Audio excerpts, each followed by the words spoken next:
When the first settlers landed in America, it was a vast, unexplored wilderness. Trails soon appeared, of course, and eventually became tracks or wagon roads during the westward expansion. And these finally developed into a system of highways with the coming of the automobile in the 20th century. But in just the past few decades, a new kind of road has begun to spread across the nation. It is called thruway, or parkway, or expressway, or freeway, but the names all mean the same thing. We shall call it freeway, but whatever the name, it is now a part of our way of life. Freeways are already proving invaluable, particularly around large population centers. But they do pose some special problems for the millions of drivers who use them. Freeways are designed for the high-speed movement of great numbers of automobiles, and when used properly, are safer than ordinary surface streets. 2.5 times safer, in fact. But the freeway is a new and different world. A world which requires a new and different kind of driving by those who use it. Motorists here are bound together by certain practical rules and courtesies necessary for mutual protection. And any individual who does not or will not recognize this is a menace to everyone. However, such drivers can usually be separated into certain types, which can be illustrated by a few rather extreme examples. This specimen we shall call Driverius timidicus, the timid driver, a shy and retiring fellow. Usually overcautious, he can be a definite menace because he does not adjust to freeway driving demands. For an example, observe the way he enters a freeway on which the traffic is heavy but moving well. Mr. T proceeds carefully along the entrance ramp, which of course he should do. Now he tries to keep one eye on the car ahead of him and the other on his rear view mirror to look for oncoming traffic. But he doesn't really trust mirrors, and he finds it confusing anyway. So he slows down as he would at an ordinary street intersection and takes a good look.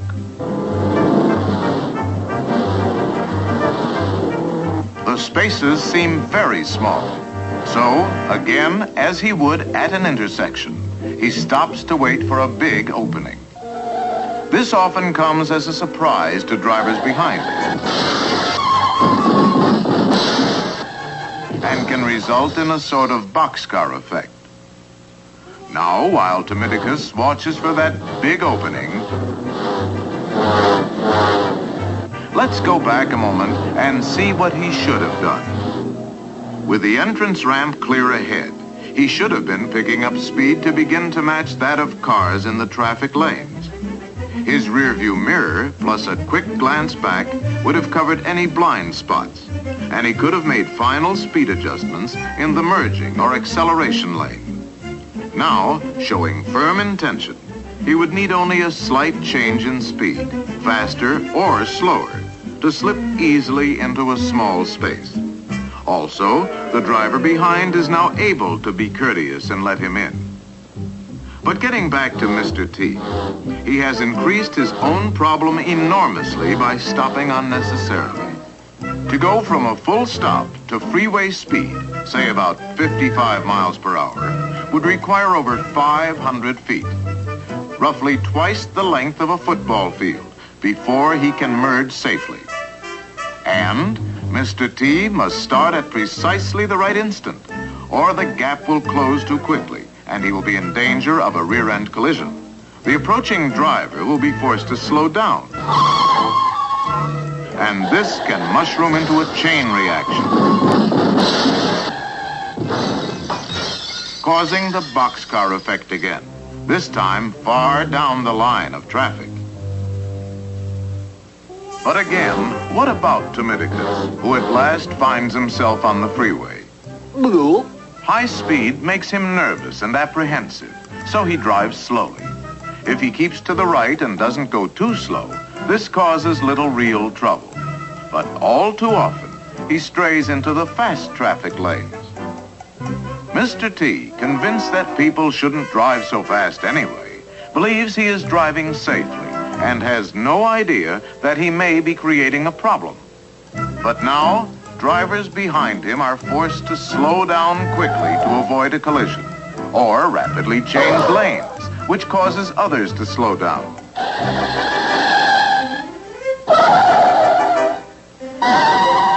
This can result in the usual chain reaction and boxcar effect. And innocent drivers often pay because Mr. T does not adjust to the freeway.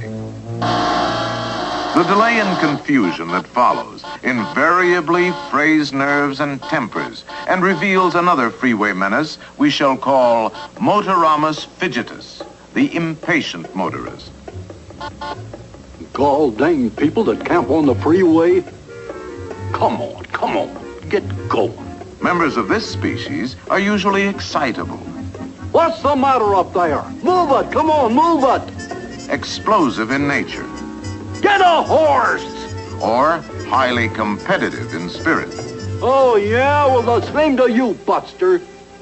Mr. F usually displays an avid desire to get ahead, and when free to do so, is an habitual lane changer. Of course, a lane change is sometimes necessary, and when it is, a signal should always be given first. Next, a quick look to cover the blind spot. Then speed up and move in well ahead of the car in the next lane. Freeway pros will cooperate by dropping back a bit, for they know that courtesy is a practical rule here. But Fidgetus, in his impatience, will cut sharply in front of other drivers, forcing them to use their brakes. The same chain reaction often results. And Mr. F's progress can sometimes be measured by the path of destruction he leaves behind. But Mr. F occasionally finds himself unable to pass the car ahead. And now, in irate frustration, he is apt to move up bumper to bumper, regardless of the speed. Come on, get going, get out of my way. Unfortunately, Mr. F doesn't realize he's driving a potential engine of destruction more powerful than the largest battering ram ever to breach a castle wall. To explain, let us pause a moment, return him to his car, and see some freeway facts of life. Let's say Mr. F is traveling 60 miles per hour. A figure equal to about half the number of miles per hour added to that number gives the speed in feet per second. Thus, at 60 miles per hour, 90 feet is approximately the distance Mr. F's car travels in just 1 second. On a football field, it would move about 30 yards every second and go from goal line to goal line in just over 3 seconds. But now let's go down to the field for a little demonstration in which Mr. F himself is the subject. As he watches the scoreboard, a signal suddenly flashes. Now let's see what happens inside Mr. F. First, his eyes receive the signal and transmit it to certain centers in his brain. There it is identified, analyzed, calculated, and computed.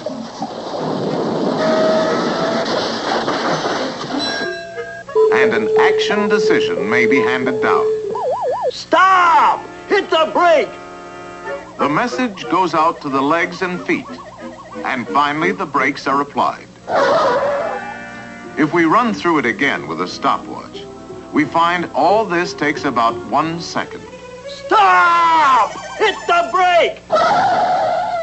Now, if Mr. F crosses the goal line at 60 miles per hour just as a stop signal flashes, he will travel a minimum of 30 yards before he touches his brakes.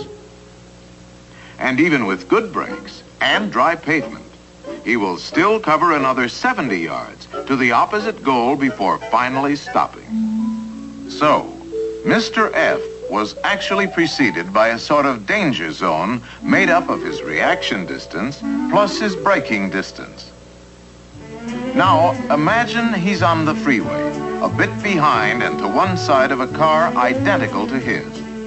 Let's go to slow motion and suppose that for some reason, the leading driver decides to stop and applies his brakes here. Mr. F reacts as soon as he sees the flashing taillight ahead, but he cannot apply his brakes until here, past the point where the first driver began to stop. The braking distances are the same, and Mr. F comes to a halt this much farther along. Obviously, had Mr. F been in the same lane, there would have been a jarring rear-end collision. And possibly even others. When behind another car on the freeway, drop back as speed increases to allow for reaction distance. Under good conditions, the usual rule of thumb is 1 car length for every 10 miles per hour. 60 miles per hour, 6 car lengths. When road conditions are poor, make it a bit more. Now, back to Fidgetus. Does he drop back as speed increases? No. He's still bumper chasing. Is he alert to movements several cars ahead of him, anticipating possible emergencies? No. He's left himself no margin of safety because he... watch it! Not now! Look out for the car ahead! It's stopping!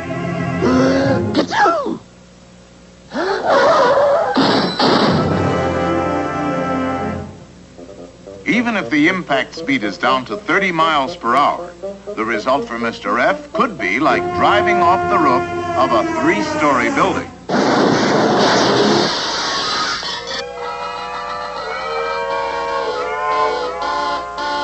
Last but not least, we have the annoying type, called Neglectorus Maximus, the inattentive driver.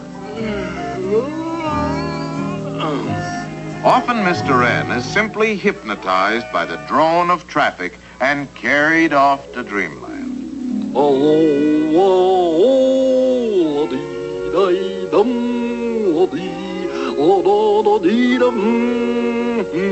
Then again, he may suddenly decide that the freeway is an ideal place to study his maps. You may see him enjoying a second cup of coffee, or even getting in a quick shave while driving.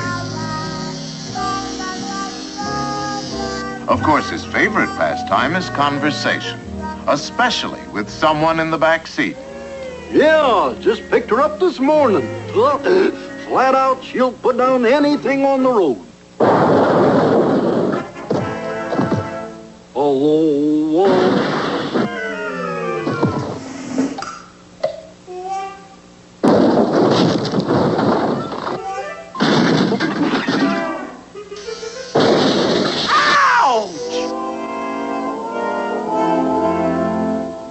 Neglectorus can be a problem to others, even when not directly involved, because he's usually a rubbernecker.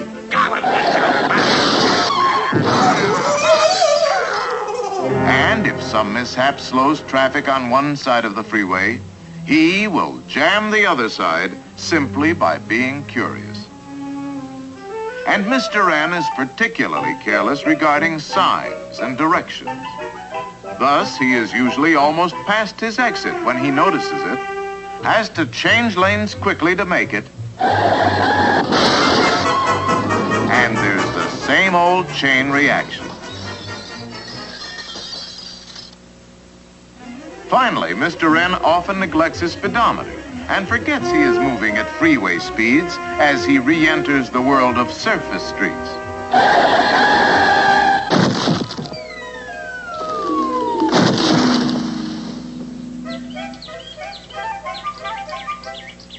Oh, hush up!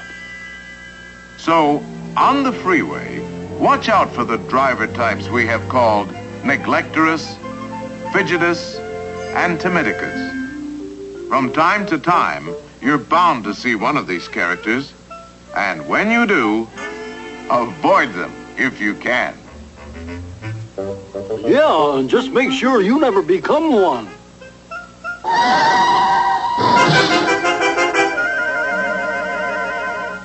You see what I mean?